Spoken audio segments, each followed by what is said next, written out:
Soy la doctora Yahaini, lo cual voy a explorar a un paciente en condiciones normales de sus funciones mentales superiores. Se examina atención, memoria, lenguaje y habla.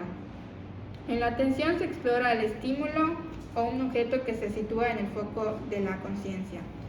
En memoria es la facultad del cerebro para recordar viejas o nuevas experiencias.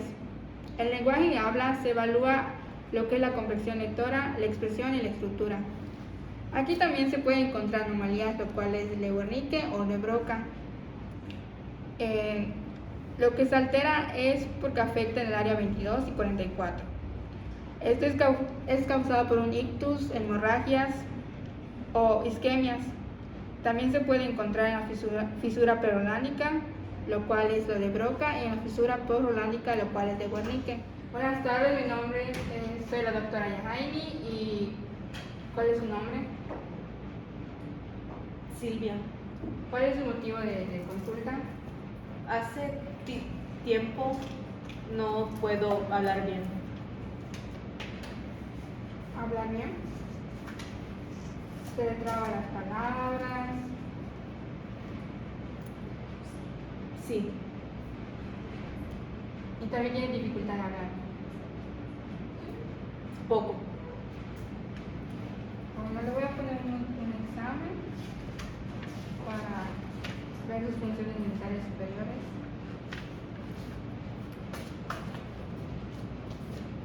¿Puede escribir? ¿Sabe escribir? Sí.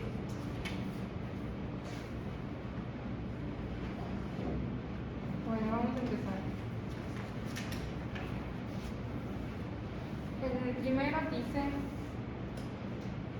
que señala lo que empieza con R. ¿Puede leer? Siempre es importante amar bien digo lo amaron. ¿Me puedes señalar las letras que tengan R?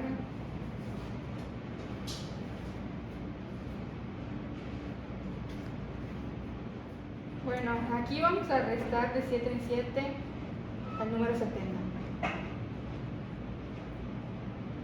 ¿Me entendió? 75.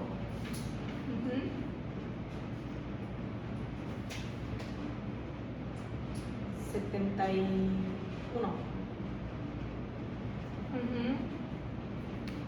63. Ajá.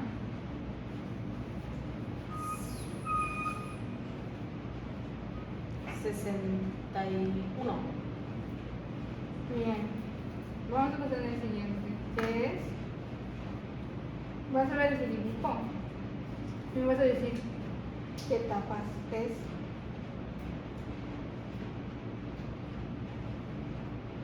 ¿Qué ves aquí?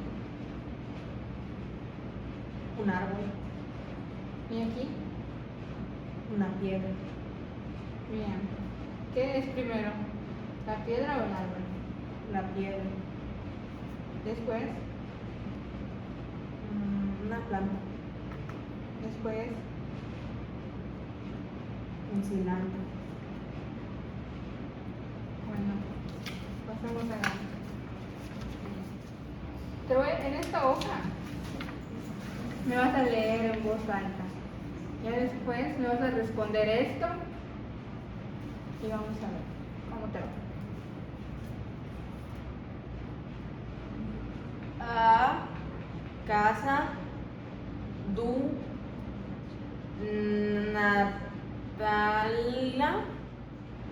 Natala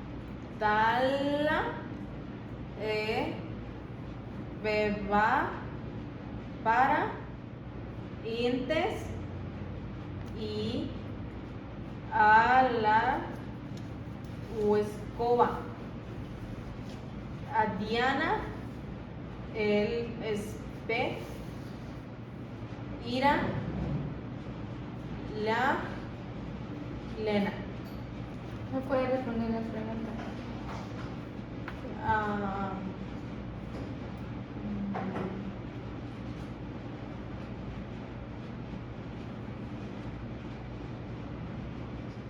Bien, ahora te voy a pedir que que saques la lengua,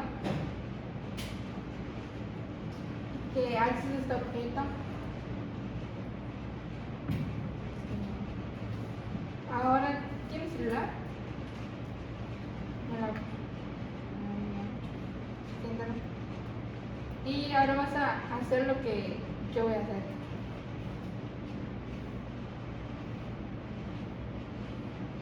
Muy bien. Sería todo. Tras la exploración del paciente se encontró alterada el área prerolándica, la cual es la anomalía del Broca con el número 44 de Brodmann. Esta es la encargada de la función del habla. El paciente sí podía identificar palabras, entendía, pero le era difícil articular las palabras, es decir, era difícil hablar. Buenas tardes, soy la doctora Carelli y ahorita le vamos a evaluar su estado de conciencia en cómo se encuentra. ¿Me podría decir su nombre? Verónica. ¿Qué día es hoy? Jueves 16 de junio. ¿En qué época del año estamos? En primavera. ¿El año en el que nos encontramos? 2022. ¿En dónde nos encontramos ahorita? En un consultorio. Buenas tardes, yo soy la doctora Carelli y voy a realizarle un examen de su nivel de conciencia. ¿Me podría decir cuál es su nombre? Verónica. Muy bien. Le voy a mencionar 3 palabras y solo necesito que las escuche. Pelota, árbol y casa.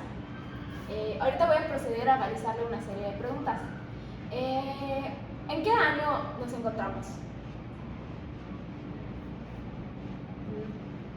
No sé. ¿Dónde nos encontramos ahorita? Es casa de mi tío.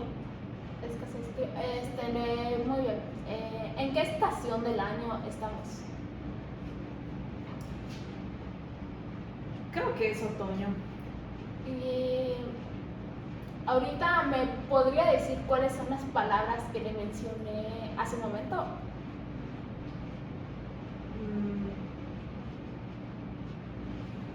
Queso, playera, celular. Aquí tenemos un paciente en estado de somnolencia. Por lo general, son pacientes que no suelen contestar solamente con estímulos. ¿Me podría decir cuál es su nombre? Verónica. ¿En qué época del año nos encontramos? Primavera. ¿Y cuál es el año en el que estamos ahorita? Ahora estoy con un paciente que tiene estupor superficial y es capaz de responder a estímulos localizados.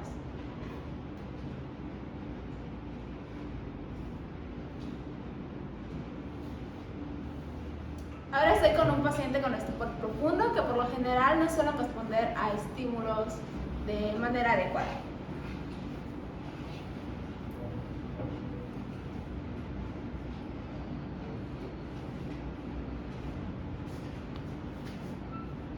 En un paciente con coma, por lo general no suele responder a estímulos de ningún tipo.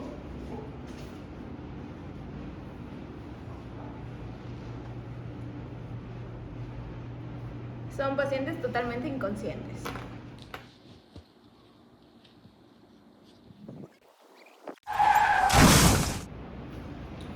Nos acaba de llegar un paciente que acaba de sufrir un choque automovilístico en la cual le vamos a realizar una escala de Glasgow para poder evaluar su respuesta motora, ocular y verbal.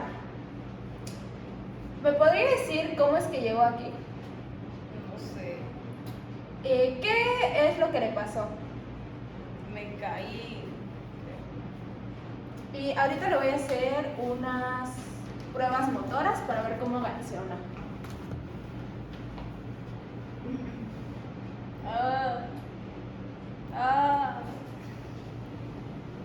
Ay, duele.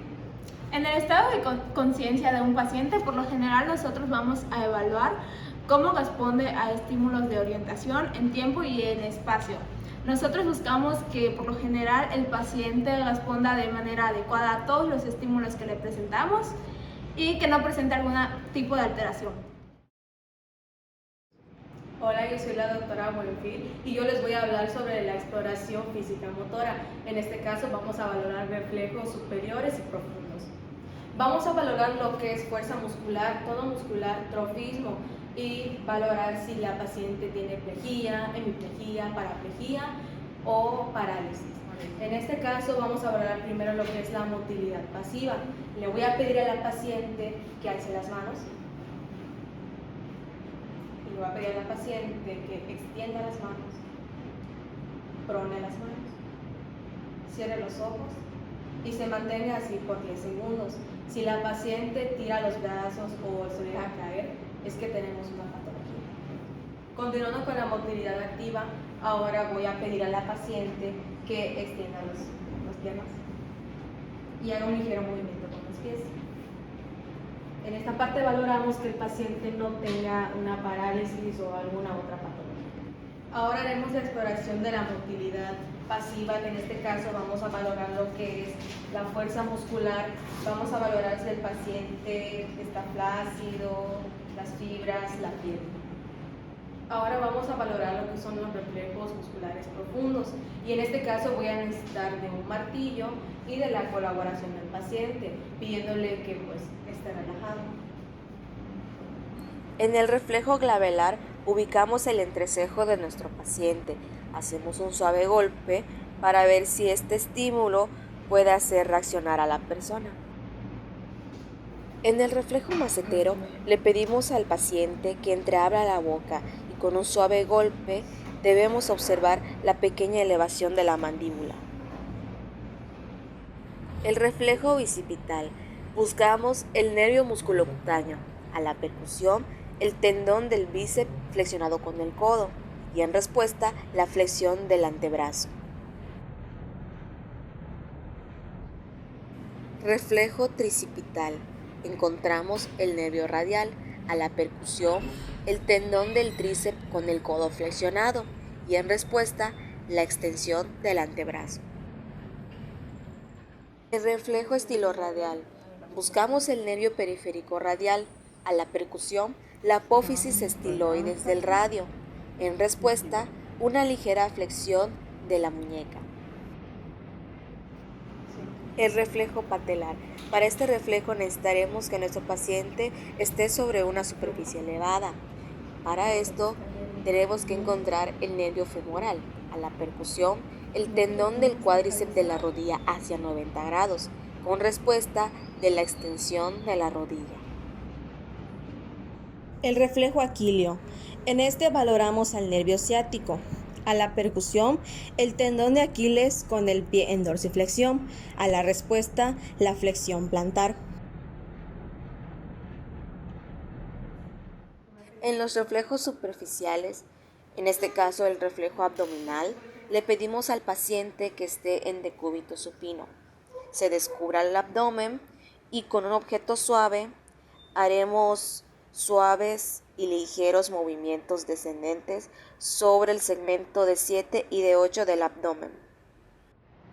Para el reflejo de Babinski necesitamos que nuestro paciente se descubra totalmente el pie.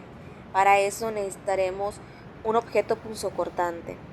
Haremos una línea sobre la planta del pie y este deberá contraer lo que son los dedos de los pies para verificar que no haya ninguna patología. En Babinski positivo, el paciente extiende los dedos de los pies, por lo cual puede haber alguna alteración o hemiplegia. Iniciaremos con la exploración de los 12 pares craneales, iniciando por el olfatorio. Como primer punto vamos a necesitar 3 olores fuertes reconocibles por el paciente. Para iniciar en la exploración vamos a necesitar los 3 olores reconocidos por el paciente y como primer punto vamos a pedirle al paciente que tape una de sus narinas con los ojos cerrados.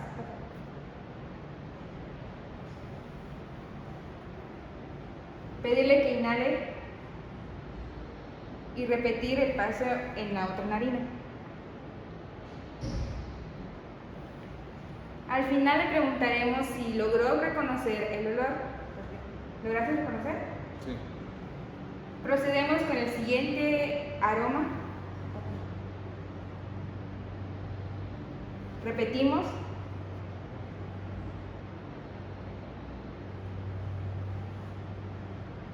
Con el último aroma. Volvemos a repetir. Ya puedes cerrar tus ojos. Para finalizar, le preguntaremos si reconoció los olores y si con la misma intensidad. ¿Lo reconociste? Sí. ¿Con la misma intensidad? Sí. Con eso sería la exploración del nervio olfatorio. Ahora nos prosigue por la evaluación del segundo par craneal, el óptico, el cual necesitaremos que el paciente se coloque aproximadamente de 6 a 7 metros de la carpa de ese nervio. Iniciaremos con la habitación bien iluminada y le pediremos al paciente que cubra uno de sus ojos con ayuda de su mano o con un objeto. Uno de sus ojos. Procederemos a que nos pida que nos repita las primeras letras de la carta. T, Z, P, T, O, C, Z, L, P, E, D, E, T, O, D, C, F, D, F, G, L, T, T. Ya no veo. Como punto final de la agudeza visual, pediremos al paciente que nos repita los colores que ve en la carta esta. ¿Puedes repetir los colores que ves? Verde y rojo. Para evaluar la visión periférica del segundo par craneal, le pediremos al paciente que fije sus ojos a la altura de la frente del examinador. Luego, el examinador, con los dedos enfrente del paciente, deslizará uno en forma de semicírculo, pidiendo al paciente que avise en qué momento los deja de ver. Después se realiza el mismo proceso en el lado opuesto, el cual la visión normal periférica humana es de 180 grados. Ya, Ahora aquí, ya. ¿qué estoy haciendo? No veo. ¿Lo ves? No. Ya, estás moviendo los dedos. Ok, Ahí igual estás moviendo los dedos. ok. Para finalizar la exploración del segundo par craneal necesitaremos visualizar el fondo de ojo, el cual le pediremos al paciente que retire sus lentes. A continuación, para evaluar el fondo de ojo, el examinador deberá encender el oftalmoscopio y con la palma en la mano seleccionar un área en el cual, con ayuda del diafragma, se tendrá que graduar hasta ser posible visualizar las huellas de la mano. El examinador se coloca enfrente del paciente con la luz de la habitación apagada o tenua. Se le pide al paciente que mire un punto fijo a distancia y constante. Con el oftalmoscopio prendido y agarrándolo con la mano derecha para poder evaluar el ojo derecho, tenemos que con la apertura del haz grande se coloca enfrente del paciente, con el rayo de luz dirigido al ojo derecho. El médico se dirige a 45 grados del paciente desde el lado temporal, dirigiendo la luz hacia la pupila para poder identificar el reflejo rojo. Una vez enfocado el elemento del fondo del ojo, lo primero que se identifica es la papila. Si no, se tiene que buscar los vasos y de ahí al objetivo que es la papila. ¿Qué encontraremos en el fondo de ojo en un estado normal? La papila del nervio óptico, los vasos y venas retinianas, la mácula y la fobia y la excavación fisiológica. A continuación vamos con la exploración del tercer, cuarto y sexto par craneal, el cual vamos a necesitar un haz de luz para estimular la pupila del paciente. Mira un punto fijo.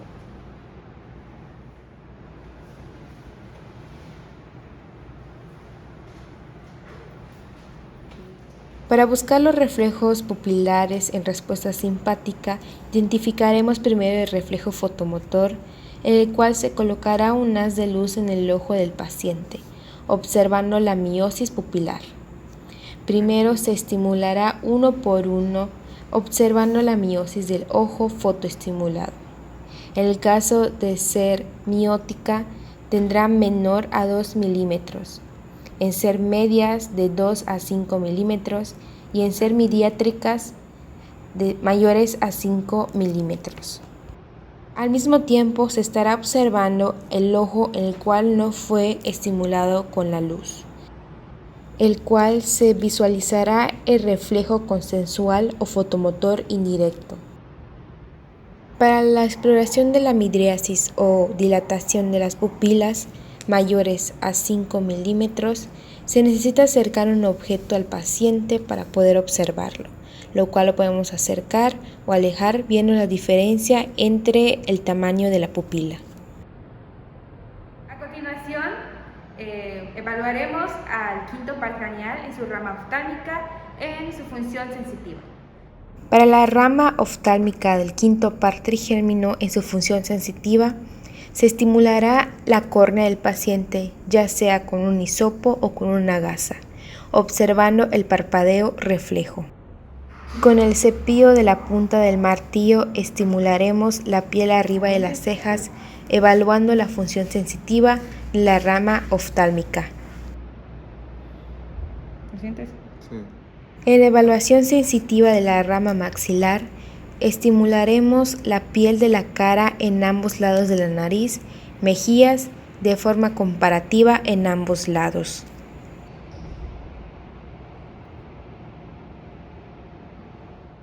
Para evaluar la rama mandibular en su función motora, se le pide al paciente que abra y cierre la boca y que deslice la mandíbula de un lado y hacia otro, poniendo un poco de fuerza para poder evaluar la resistencia y fuerza de los movimientos. Bueno, voy a hacer una examinación del nervio facial. Le voy a pedir a la paciente, por favor, que levante las cejas. ¿Correcto? Le voy a agarrar con una leve resistencia acá. Por favor, cierre los ojos con fuerza. Muy bien. Ahora le voy a, por favor, que sonría como los dientes. Okay, aquí se puede ver una pequeña afectación del nervio bucal que viene del nervio facial. Para examinar el séptimo par craneal, que está relacionado igual con los sabores, al paciente se le va a dar diferentes sabores para que pruebe con una batelengua o un cotonete. Estos sabores se encuentran en diferentes partes de la lengua, en los cuales se mostraré a continuación. Okay.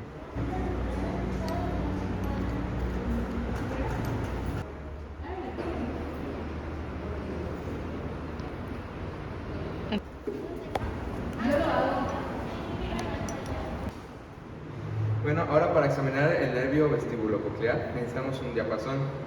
En este caso se realiza un golpe en el cual se van a realizar ondas de sonido, poniéndoselo en ambos lados del paciente. Debería de escuchar el sonido que genera.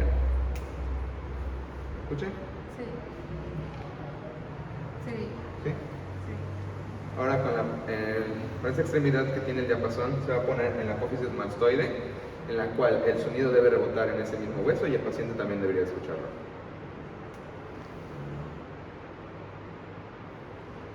¿Escuchan? Sí. Ok, del otro lado igual.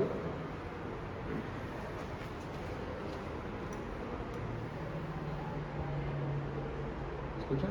Sí. La última prueba me va a poner parte superior. ¿Escuchan? Sí. ¿Sí? Sí. En el dado caso de que el nervio vestibulococlear esté afectado, nuestro paciente podría llegar a presentar vértigo. Le vamos a pedir que por favor se ponga de pie, por favor. Ok, de unos pasos. Por favor, extienda sus brazos y sus... Exacto.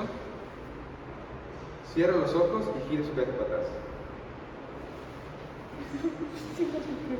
Una paciente que normalmente no tiene ningún daño podría mantener el equilibrio con facilidad. Bueno, ahora vamos a examinar el nervio 9 y el nervio 10, que es el glosofaringeo y el vago. ¿Cómo vamos a hacer esto? Con una batelenguas nosotros vamos a poner a la batelenguas en la lengua, deprimiendo la lengua y pidiendo a la paciente que diga A. Al momento de realizar esta acción, normalmente el paladar se debe de elevar. Por favor, retén por bocas. Por favor, abra la boca. Saque la lengua un poco. Diga A. La caída de un hemivelo del paladar y la desviación de esta podrían sugerir una afectación de estos dos nervios del lado opuesto señalado por la Para aguja. realizar el par craneal 11, el accesorio espinal, lo único que le debemos enseñar al paciente es que haga la seña de no sé. ¿Podría por favor decirnos cómo se dice no sé? De igual manera lo que podemos realizar es decirle que por favor mira hacia los lados. Puede mirar a la derecha, mira a la izquierda. Perfecto. En la evaluación del par craneal número 12, que es el hipogloso, le vamos a pedir a la paciente que por favor saque la lengua y lo mueva hacia donde nosotros le vamos indicando. ¿Podría por favor sacar la lengua? Ok, podría moverla hacia la derecha, izquierda, hacia arriba. Puede deprimirla hacia abajo. Métala. En la examinación del nervio 12, en un paciente que tiene dañado ese nervio, la lengua se va a desviar hacia el lado afectado. ¿Podría por favor sacar la lengua? En este lado, el lado afectado es el lado derecho, por ende se va la desviación hacia ese. Continuando con la exploración del sistema nervioso central, evaluaremos la sensibilidad superficial, profunda y cortical. En la exploración de la sensibilidad superficial evaluaremos el tacto ligero, el dolor y la temperatura. El tacto ligero evalúa las vías espinotalámicas y de las columnas posteriores. En cuanto a dolor y temperatura, evaluará los tractos espinotalámicos. En la profunda tenemos la postura y la vibración, en la cual evaluaremos las columnas posteriores, y en la cortical la discriminatoria, la cual está integrada por ambas vías. Para realizar esta exploración se recomienda seguir un cierto orden cefalocaudal. Es de importancia mencionar que se debe de hacer bilateral, es decir, lo que haga del lado derecho lo debe hacer del lado izquierdo, y preguntar al paciente si refiere lo mismo con la misma intensidad.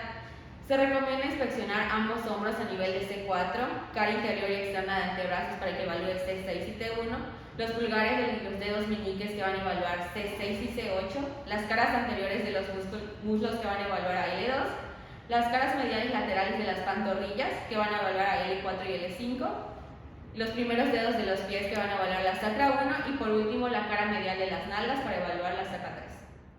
Al comenzar la evaluación en la exploración de la sensibilidad, primero se hará lo que es la sensibilidad superficial, en la cual la primera en evaluar será la táctil.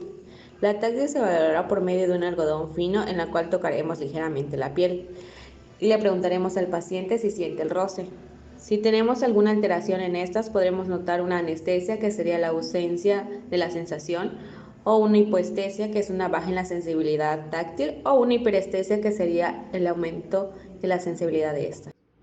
En cuanto a la evaluación del dolor, utilizaremos un alfiler o algún objeto puntiagudo con el cual podamos punzar al paciente sin llegar a sacar sangre o lastimarle, y le preguntaremos hasta qué momento lo siente. Aquí podemos evaluar la analgesia, que sería la ausencia de la sensibilidad dolorosa, la hipoalgesia, que sería una baja en la sensibilidad dolorosa, una hiperalgesia, que sería un aumento en la sensibilidad dolorosa. Para culminar con la evaluación de la sensibilidad superficial, evaluaremos la térmica, la cual consiste en evaluar que el paciente pueda sentir de manera adecuada los artefactos, ya sean fríos o calientes. Continuando con la exploración de la sensibilidad, pasaremos a la profunda. La primera en evaluar será la propiocepción.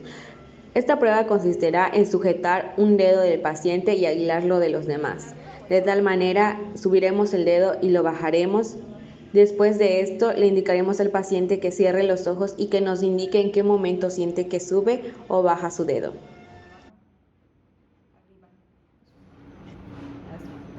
Para evaluar la vibración en la sensibilidad profunda, utilizaremos un diapasón de un tono bajo. Este se colocará en una articulación interfalángica distal de un dedo de la mano o en el primer dedo del pie. El paciente debe referir que siente una pequeña vibración. De no ser así, podría estar indicarnos una neuropatía periférica por diabetes, alcoholismo, una enfermedad en las columnas posteriores por sífilis terciaria o un déficit en la vitamina B2. Para culminar con la exploración de la sensibilidad, evaluaremos la sensibilidad de la corteza discriminatoria, en la cual evaluaremos la estereognosia, que quiere decir que se identifican objetos al tacto. De no ser posible esto, se estaría hablando de una estereognosia. En condiciones normales, el paciente deberá de identificar el objeto que se le está dando. Es un reloj. Ok. Ahora te voy a dar otra.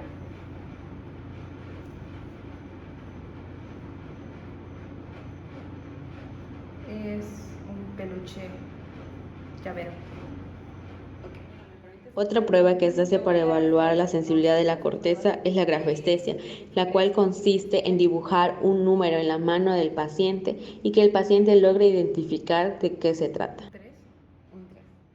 En la exploración del cerebelo encontraremos que este es el que regula y controla la actividad motora, el equilibrio, tono muscular de manera autónoma e inconsciente. Utilizaremos la prueba en la coordinación dinámica del miembro superior, la cual consistirá en índice nariz, en la cual se pedirá al paciente que toque con su dedo índice en nuestro dedo índice y de esta forma la regrese hacia su nariz sucesivas veces. En esta prueba se podría encontrar una alteración llamada dismetría, la cual consiste en que el dedo del paciente sobrepase el objetivo. La siguiente prueba consiste en el miembro inferior en el cual evaluemos talón-rodilla, en la cual le pedirá al paciente que el talón lo coloque sobre su rodilla y lo deslice sobre la cresta tibial con los ojos cerrados y abiertos. No existe una enfermedad cerebelosa. En esta prueba podremos observar que el talón se sale de la rodilla y baja oscilando por la cresta tibial. Por otro lado, cuando desaparece el sentido postural, el talón se eleva en exceso, que es lo que podemos observar en el video. Ahora evaluaremos los movimientos alternantes rápidos. La prueba consiste en que se le pide al paciente que golpee el muslo con la mano, levante la mano, le dé vuelta y golpee con la otra parte en el mismo sitio. En la enfermedad cerebelosa podremos encontrar movimientos lentos, irregulares y torpes. También podremos encontrar lo que es la disdiadococinesia, paresia de la motoneurona y enfermedad en los ganglios basales. Continuando con la exploración será la prueba de Miller-Fisher, la cual consiste en que de forma sucesiva y rápida ponga el pulgar a los demás dedos con cada mano por separado. Ahora el lado izquierdo. La prueba de Romberg consiste en que se le pida al paciente que se pare y se mantenga en una posición firme con los talones juntos. La prueba será con los ojos abiertos y los ojos cerrados por 30 segundos. Si el paciente pierde el equilibrio, sería prueba de Romberg positivo.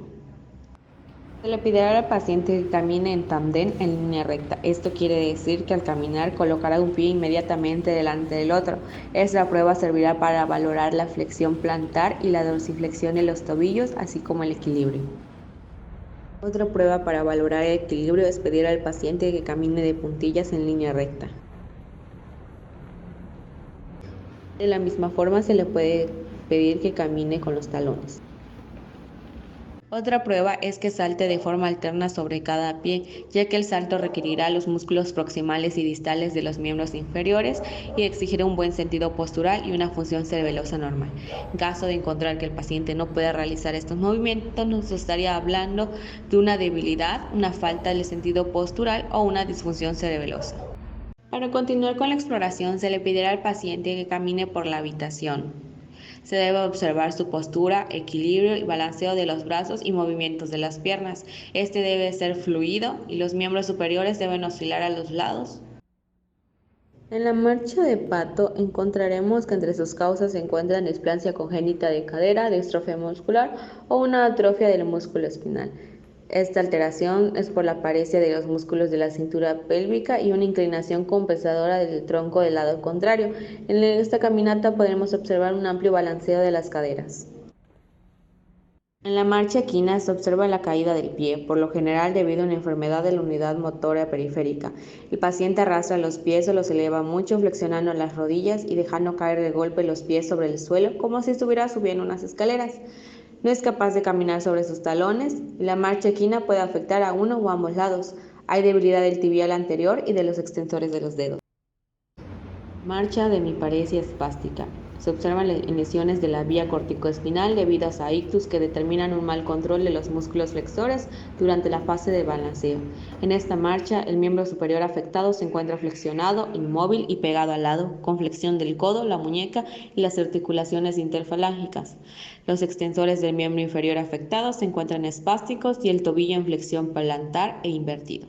El paciente puede arrastrar los dedos del pie, desplazar la pierna trazando un arco rígido hacia afuera y hacia adelante en circunducción o inclinar el tronco hacia el lado contralateral para despegar el miembro inferior afectado al caminar. La marcha en tijera se observará en enfermedades de la médula espinal que producirán espasticidad bilateral de los miembros inferiores, incluyendo espasmo de los músculos aductores. La marcha es rígida, el paciente avanza cada miembro inferior con lentitud y los músculos tienden a cruzarse por delante entre sí a cada paso. Los pasos suelen ser cortos y parece como si el paciente caminara dentro del agua. Puede haber un balanceo compensatorio del tronco hacia el lado opuesto de la pierna que inicia el paso. Es característica de todos los trastornos espásticos con más regularidad en la parálisis cerebral. La marcha por ataxia sensitiva se observa cuando desaparece el sentido de la posición en los miembros inferiores por una polineuropatía o lesión de las columnas posteriores. La marcha es inestable y de base amplia, es decir, con los pies separados. El paciente avanza el pie hacia adelante y hacia afuera y lo deja caer apoyando primero el talón y luego los dedos, con lo que emite un sentido de percusión doble. Va mirando al suelo para guiarse mientras camina. Con los ojos cerrados no puede mantener el equilibrio con los pies juntos. Sería un signo de Romer positivo y su marcha titubeante empeora. En la ataxia cerebelosa se observan en las enfermedades del cerebelo o de los tractos asociados. La marcha suele ser tambaleante, inestable y de base amplia, con una exagerada dificultad en los giros. El paciente no puede sostenerse de forma equilibrada con los pies juntos, ya sea que tengan los ojos cerrados o abiertos. Se observan otros signos cerebelosos como dismetría, nistagmo y temblor de intención. En cuanto a la marcha dolorosa o antálgica, tendremos que el paciente evita sostener el peso sobre su lado afectado, acortando la fase de postura en un intento de descargar la pierna tanto como sea posible. Si existe una lesión en la línea de la columna vertebral, la marcha será lenta y simétrica, evitando la sacudida del impacto activo del talón sobre ambos lados. La marcha parkinsoniana se observa en las alteraciones de los ganglios basales de la enfermedad de Parkinson ocasionada por una deficiencia de dopamina. La postura es encorvada, con flexión de la cabeza, los miembros superiores, las caderas y las rodillas. Los pasos suelen ser cortos y titubeantes con aceleración involuntaria, llamada marcha fascinante. El balanceo de los brazos disminuye, el paciente se gira totalmente rígido como un bloque. El control de la postura es deficiente. La marcha renca por anquilosis suele darse por una flexión incompleta de un miembro inferior, más sostenible si es la rodilla con necesidad mayor de inclinación colateral del busto para la propulsión del pie hacia adelante. La marcha por acortamiento del miembro inferior es igual a una alteración en la estructura, en la cual podemos decir que si la diferencia es inferior a 3.8 centímetros, veremos que en la fase de apoyo del lado acortado se produce un descenso del hombro del mismo lado por la caída de la pelvis. Se va a observar asimismo un aumento de la flexión de la cadera, rodilla y tobillo del lado opuesto en la fase del balanceo. Cuando la diferencia es mayor de 3.8 centímetros, tendremos que el paciente caminará con apoyo del antepié del lado afectado para aumentar su longitud. En la marcha por inestabilidad articular, es decir, una alteración en la estructura, se provocará una amplitud articular excesiva con una incapacidad para soportar el peso corporal y una inclinación brusca. Cuando se sospecha de una inflamación por meningitis o hemorragia subaracnoidea, se evalúan los signos meningios. Esto se da porque causa una resistencia al movimiento que distiende los nervios raquídeos, hablando de la flexión del cuello, el nervio femoral en el signo de Brudzinski o el ciático del Kerning. En el signo de Brudzinski, con el paciente en decúbito supino se procede a flexionar el cuello. Si hay irritación, el paciente flexionará de forma inconsciente ambas rodillas, siendo este positivo.